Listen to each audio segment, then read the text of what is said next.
I had always been raised that I was going to do well in school, go to college, get a job, and live my life just like any other of my peers.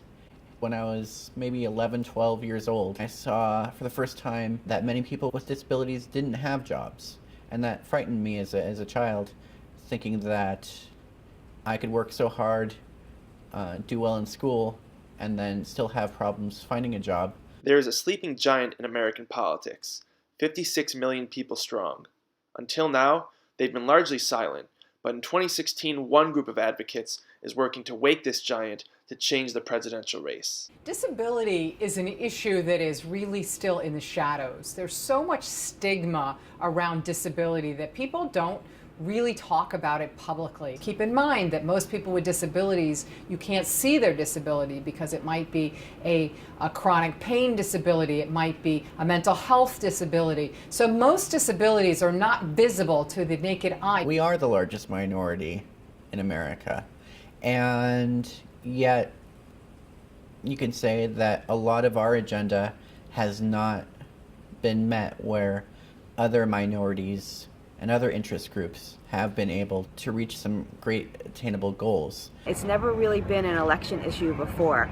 It's kind of the forgotten demographic. People talk about African Americans, Latinos, LGBT, etc., but not people with disabilities. And our goal is to get the presidential candidates to include people with disabilities in their list of people that they are conducting outreach to.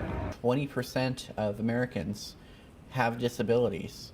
And so if any candidate wants to be elected president of the United States, they are going to need the votes of people with disabilities. Respectability is an organization that's about 2.5 years old with a mission to help people with disabilities achieve the American dream. And one way that we do that is by ensuring that those with disabilities who want to work have the opportunity to work. Today, there are over 11 million working age people with disabilities who want to be in the workforce who are not in the workforce. And every year, another 300,000 young people with disabilities age into what should be the workforce. But most of them are finding that there are these huge barriers and people are unwilling to hire us. To put disability rights on the political map, these advocates are going straight to the top to make sure the White House is occupied by someone who understands their struggle and has heard their stories.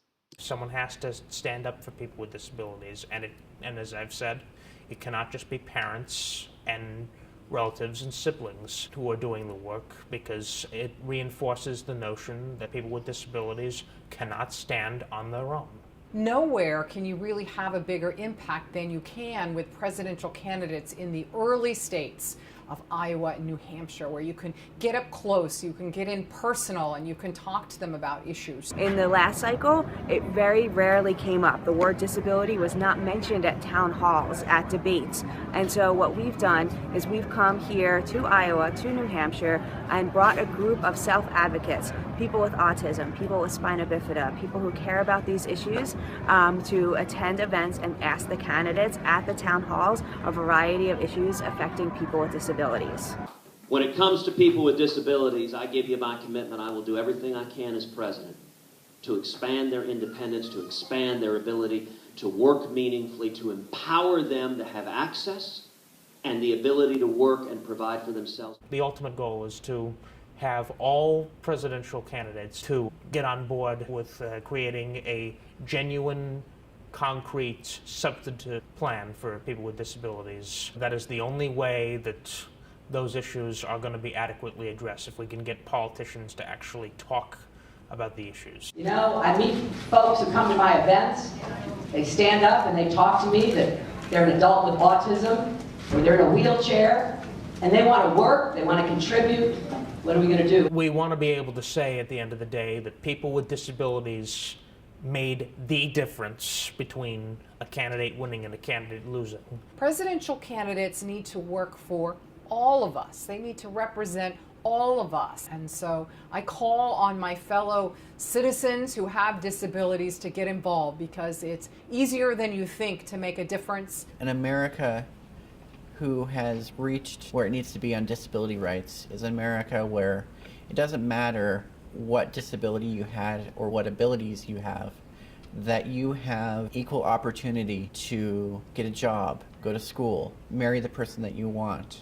We just need to fight on until we reach that goal of parity in the United States.